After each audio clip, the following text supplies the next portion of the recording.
prendre un siège.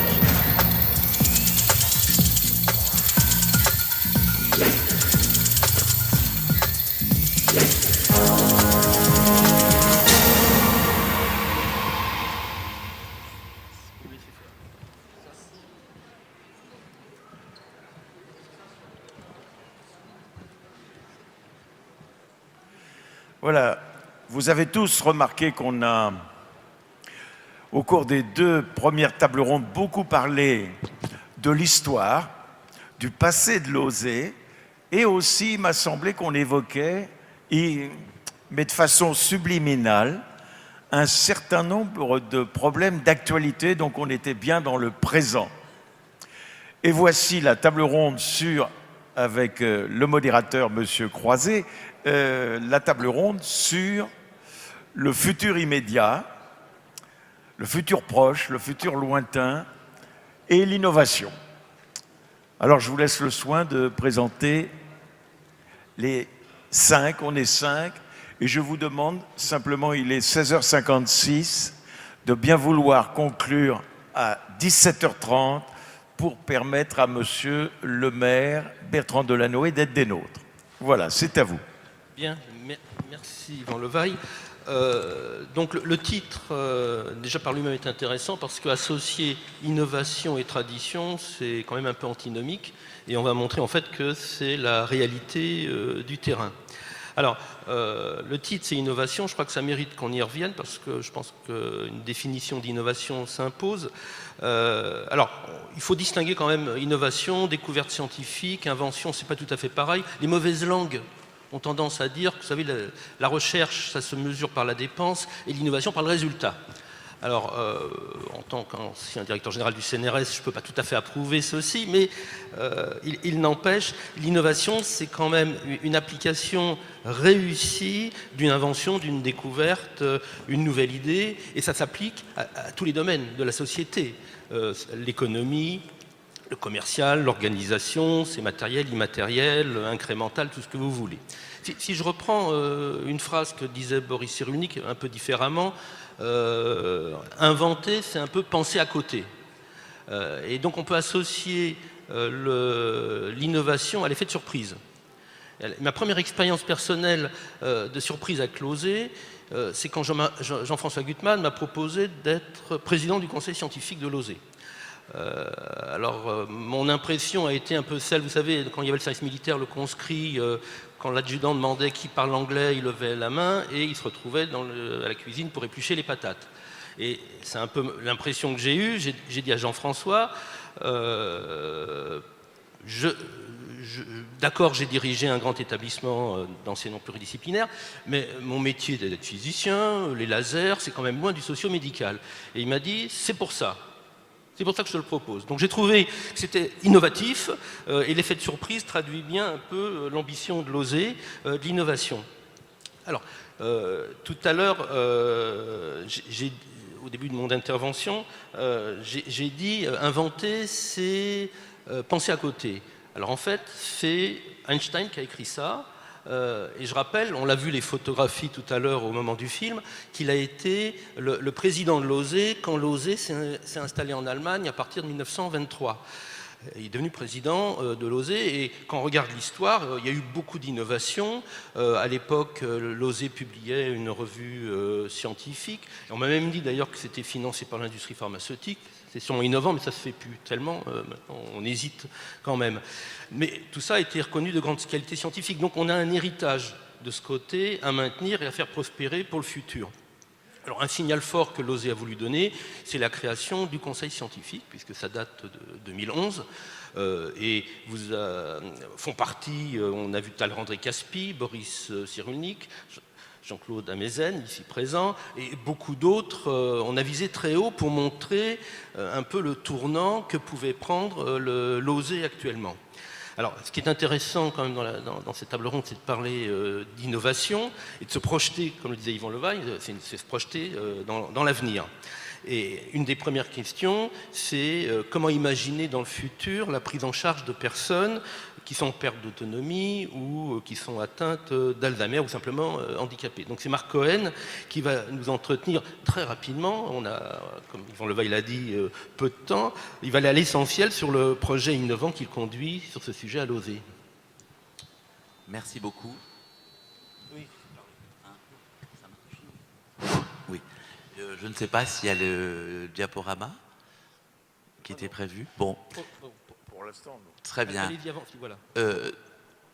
Donc, je voulais vous dire que ce pôle que j'ai le plaisir d'animer est constitué de plusieurs établissements. Donc, un centre de santé qui est le centre historique de l'association, l'ancien dispensaire qui s'appelle Centre de santé Élu Habib, dont nous avons entendu le fils tout à l'heure.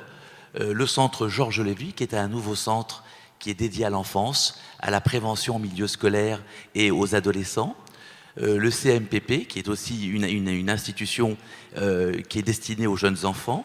L'ESAT, qui a été le premier établissement qui a fait entrer la culture des personnes en situation de handicap dans notre association.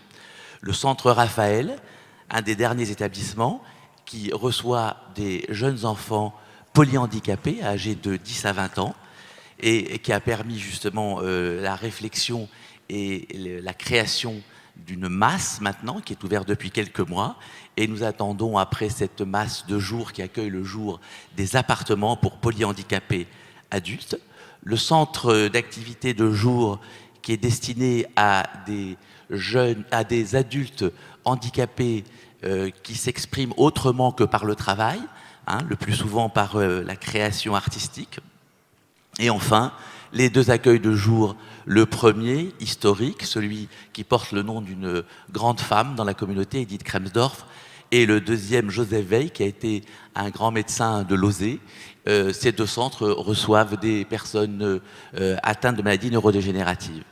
L'innovation, ça a été de pouvoir justement accueillir ces nouveaux publics après avoir été avec des enfants. Et c'est, je crois, cette façon que dans chacun de ces établissements, les travailleurs, les éducateurs, les soignants vont imaginer de nouvelles méthodes pour pouvoir accompagner, mieux accompagner toutes personnes qui sont en difficulté de vie, tout simplement. Alors, je vais aller rapidement, je sais qu'on n'a pas beaucoup de temps. Un des derniers programmes qui a été monté par justement le centre Joseph Veil, ça a été la plateforme de répit. C'est une idée qui est née de l'accompagnement des jeunes malades atteints de maladies neurodégénératives. Et là, on a réalisé l'importance, le rôle des aidants, rôle qu'aujourd'hui nous sommes aussi en train de comprendre finalement dans de très nombreux champs. Vous dire aussi que pour les jeunes, on a aussi essayé d'innover en pensant des solutions thérapeutiques qui sont liées au rythme de vie de l'enfant. C'est à nous de nous adapter à ces enfants et pas à leur demander de s'adapter à nos rythmes organisés. Pour les polyhandicapés, on vient d'avoir cette chance extraordinaire de voir comment un inventeur d'instruments musicaux a pu permettre à des enfants polyhandicapés de rencontrer et de travailler avec des artistes pour nous présenter un spectacle qui s'appelle Fractal et que nous avons eu la chance de voir. Pour demain, eh bien, ça va être la petite enfance, ça va être la périnatalité et ça va être les nouveaux modes de coopération, comment de nouveaux métiers vont se créer et nous espérons participer à cette aventure. Donc voilà, pour nous, l'innovation, c'est améliorer l'accessibilité de tous et faire bénéficier le maximum de personnes à tous ces services que nous pouvons leur offrir. Je vous remercie.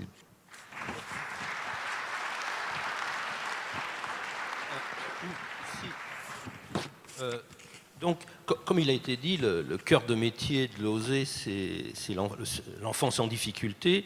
Et de ce point de vue-là, Éric Gozlan conduit donc des projets éducatifs avec des nouvelles méthodes d'apprentissage. Et ce qui est très, très intéressant, et c'est là que le conseil scientifique aussi peut jouer un rôle, c'est le fait qu'il travaille avec la PHP et avec des universités et qui met en place même des diplômes en commun. Et c'est une approche très nouvelle pour l'OSE, mais qui montre bien la voie à suivre. Oui, alors pour reprendre la métaphore du ministre Luc Ferry, on va devoir rentrer une dinde entière dans un demi-marron, nous. On a juste un demi-marron. Donc, effectivement, on peut lancer le diapo. Bon, on revient en arrière. Ouais. Donc, d'abord, je voudrais remercier les équipes professionnelles du Pôle Enfance qui travaillent et qui s'engagent au quotidien auprès des familles, auprès des enfants, et qui constituent le noyau essentiel de l'action de l'OSE pour venir en aide à des enfants qui sont en difficulté. Le pôle enfance de l'OSE, c'est 16 établissements et services qui accompagnent, vous avez la liste un petit peu là en termes quantitatifs des enfants qui sont suivis.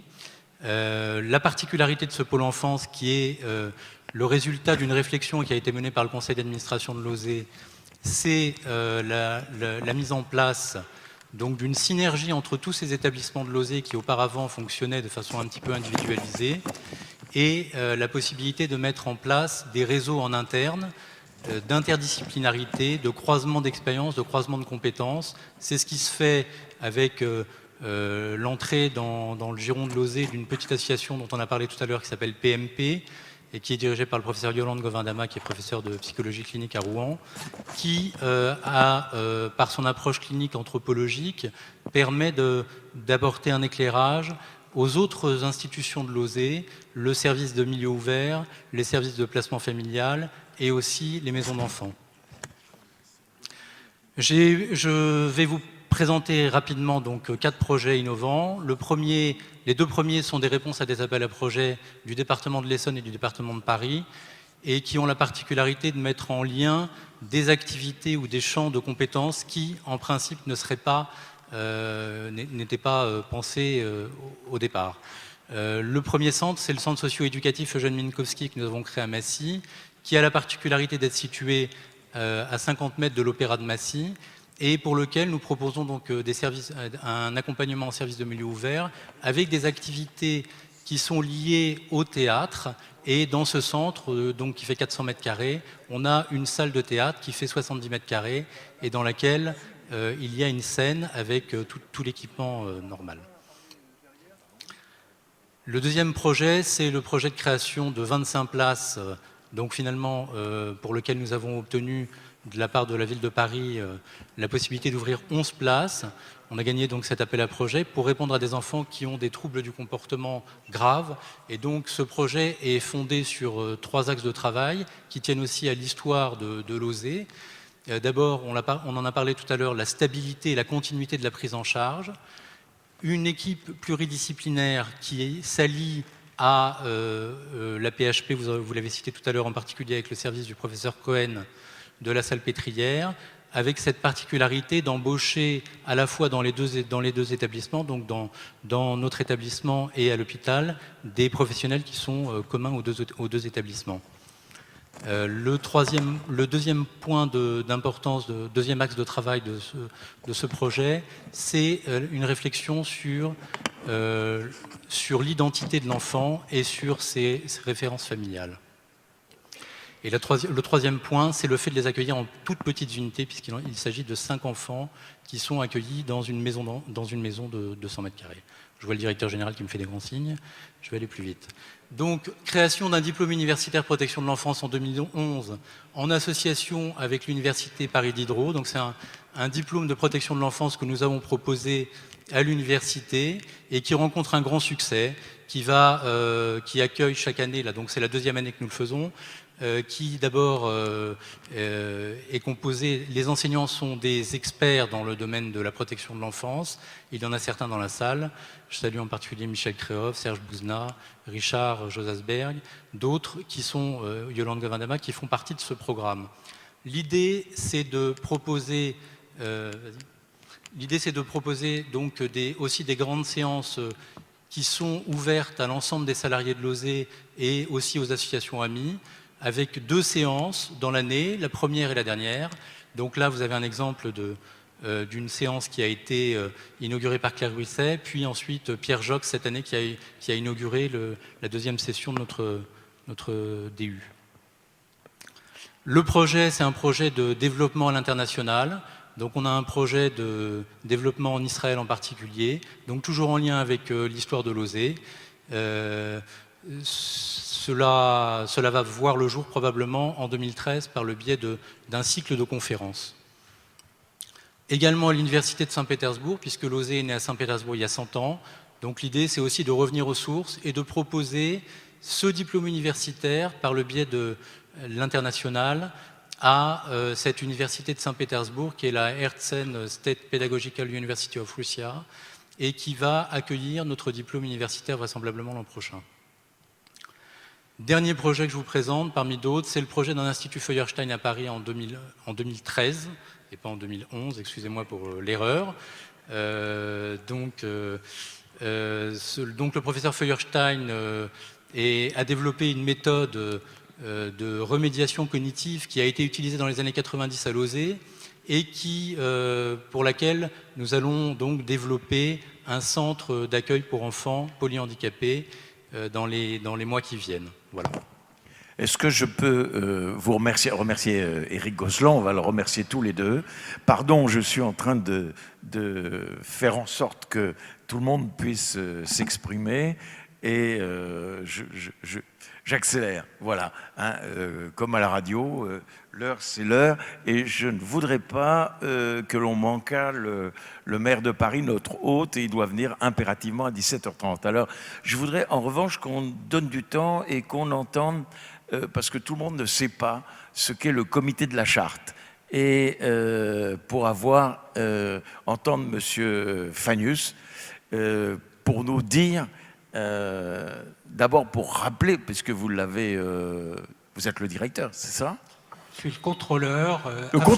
Contrôleur, c'est-à-dire c'est vous qui veillez à ce que les dons profitent évidemment d'abord à ceux auxquels ils sont destinés. Nous agissons pour le compte du donateur de base qui veut faire un don en confiance à l'association OSE. Donc il faut le rassurer, et le rassurer, c'est lui démontrer que l'association respecte un certain nombre de règles. Il y en a 150 au niveau du comité de la charte. Ce sont les textes d'application de la charte et qui portent sur les 4 thématiques qui sont la gouvernance de l'association et la gestion désintéressée de sa direction, qui sont également la rigueur de la gestion, la qualité de la communication et des actions de collecte, et enfin la transparence financière. Alors, je voudrais dire que je suis arrivé, moi, en avril 2010, il y a 3 ans, comme contrôleur de l'association OSE, que je n'avais pas vraiment la chance de connaître, mais le centenaire n'était pas encore arrivé. Aujourd'hui, je serais coupable, vu la qualité des manifestations qui ont alimenté ce centenaire. Et je suis arrivé au sein d'OSE, j'ai pris conscience de la réalité, de la qualité des prestations qui y étaient proposées. J'ai visité un certain nombre d'établissements à titre personnel, parce qu'il est quand même, avant d'analyser des chiffres et des procédures, il est bon quand même de savoir ce qu'on y fait. J'ai été absolument impressionné par la qualité de l'humain qu'il y avait derrière pour mener des prestations aussi difficiles dans le domaine du handicap, de la santé, de la dépendance et de l'enfance. Et par derrière, j'ai tout de suite identifié un indiscutable intérêt chez OSE pour gérer quand même plus de 500 salariés, pour gérer plus de 23 établissements, à la qualité de la gestion et à une approche un peu innovante du management. Alors, je vais rappeler simplement comment fonctionne justement le comité de la charte. Le comité de la charte est assez unique en ce sens qu'il fait un contrôle continu. À la différence, par exemple, de la Cour des comptes, l'IGAS, d'autres organismes publics ou parapublics, nous avons des réunions régulières avec la direction générale d'OSE et les différents services qui peuvent être concernés par nos contrôles. Donc, nous avons un rendez-vous qui a lieu tous les 3 ans, où les associations et donc OSE se voient renouveler leur agrément à partir d'un rapport triennal que nous faisons chaque année. Nous faisons également des rapports intermédiaires qui pourraient remettre en cause l'agrément du comité de la charte dès lors qu'il y aurait des dérapages importants par rapport aux 150 textes dont j'ai parlé tout à l'heure. Ce qui est important, c'est que ces 150 textes, c'est un peu les bonnes pratiques de la gestion d'une association, et nous mesurons chaque fois les écarts et nous avertissons où nous sensibilisons les associations, et donc OSER, sur la nécessité de se rapprocher de cet idéal. Donc, nous avons trouvé, en tout cas chez OSER, une volonté indiscutable à vouloir se rapprocher de ces benchmarks et d'être une association remarquable en matière de pratiques managériales. Alors dites-nous si, dans le tissu associatif français, comme on dit dans les médias, l'OSER, je ne sais pas, vous établissez comment dire, il y a un guide Michelin avec ceux qui sont le plus près de ces 150 contraintes ou pas? Est-ce que l'OSER est l'une des mieux placées? Il n'y a pas les Jeux Olympiques de l'association ou un palmarès quelconque en la matière. Il y a simplement un certain nombre de classifications qui vont de parfaitement en ligne avec les impératifs du comité. Il y a des observations qui peuvent être apportées, il y a des injonctions à faire, ça veut dire remise en cause de l'agrément s'il n'y a pas progrès sur l'une des 4 thématiques dont j'ai parlé tout à l'heure. Donc nous ne sommes pas des commissaires aux comptes, il y a des commissaires aux comptes, nous ne sommes pas des comptables, nous validons l'ensemble des éléments qui permettent à un donateur de base de se dire « je donne en confiance à cette association ». Et je pourrais citer par exemple les domaines dans lesquels, sans être dans l'excellence absolue, OSER est indiscutablement une association en matière de management qui est plutôt en avance et qui sera en haut du palmarès. Alors, la première chose, c'est que OSER, je crois, a longtemps été une association qui marchait avec un management de tradition orale. Il est passé à un management écrit, avec des procédures, etc., qui permettent un transfert des responsabilités, car gérer 26 établissements, ça nécessite quand même une certaine rigueur. Il y a d'autre part ce qu'a établi le comité d'audit, une cartographie des risques. Cette cartographie des risques va lister l'ensemble des risques auxquels peut être confrontée l'association, de telle sorte qu'il y ait en face des procédures ou un mode opératoire qui permettent d'y répondre. Ceci pour assurer la pérennité de l'association.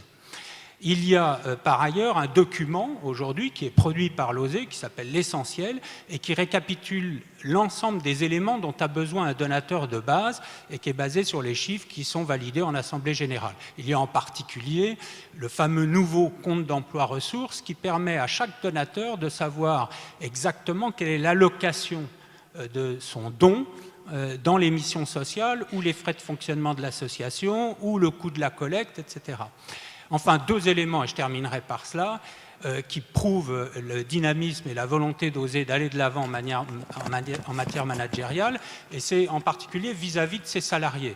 D'une part, chaque année, à l'automne, il y a une réunion des cadres de 2 jours qui permet de faire le point sur la stratégie de l'entreprise, de l'association, quelles sont ses grandes orientations, et de pouvoir participer à des tables rondes, de s'exprimer et ainsi de motiver l'ensemble de l'équipe. La deuxième chose, et ça se trouve peu même dans les grandes multinationales américaines ou françaises, c'est un guide d'accueil du salarié qui rentre, lorsqu'il rentre chez OSER, se voit remettre un recueil avec le projet associatif, avec l'historique de l'OSER, avec les établissements, les différents établissements et leurs activités, le statut, le rôle et les droits du salarié, et enfin le rôle du bénévolat. Et c'est quelque chose de concret et qui atteste de la volonté d'oser aller de l'avant. Bon, je sais que on est très pressé par le temps, donc non, mais c'est très bien. J'espère que la brièveté de mes propos... Non, c'est monsieur le contrôleur, vous nous garantissez un bon contrôle et vous nous dites que l'OSER se rapproche de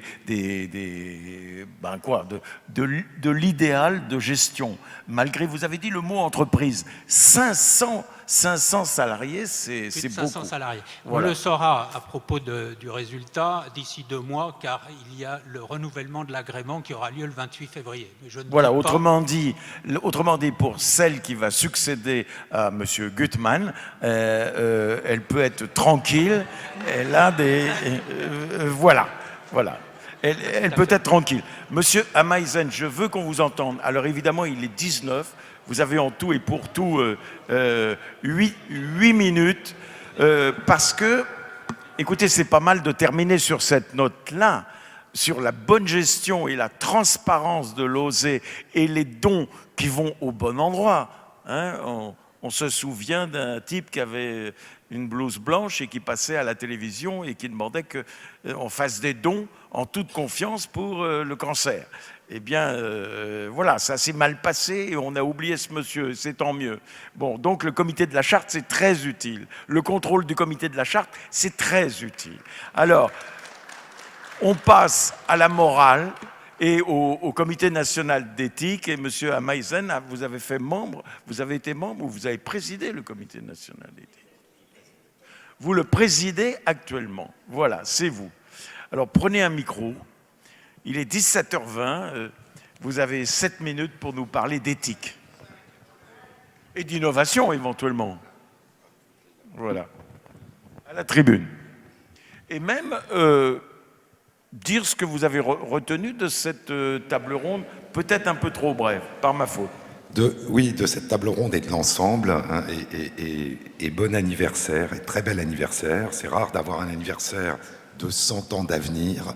C'est rare de pouvoir plonger dans le passé et de ne pas y voir simplement le passé, mais ce qui est en train de se construire. Je crois d'ailleurs que le récit de la création du monde que fait la Torah est un récit qui nous raconte ce qui s'est passé au futur, comme si ce récit ne cessait de réémerger. Donc je crois que c'est très beau et c'est une façon de révisiter ce que le futur, l'espoir, a été. Non pas pour en être prisonnier, non pas pour se sentir obligé de continuer ce qui a commencé, mais pour voir comment cet espoir, cet avenir est devenu de la réalité et peut continuer.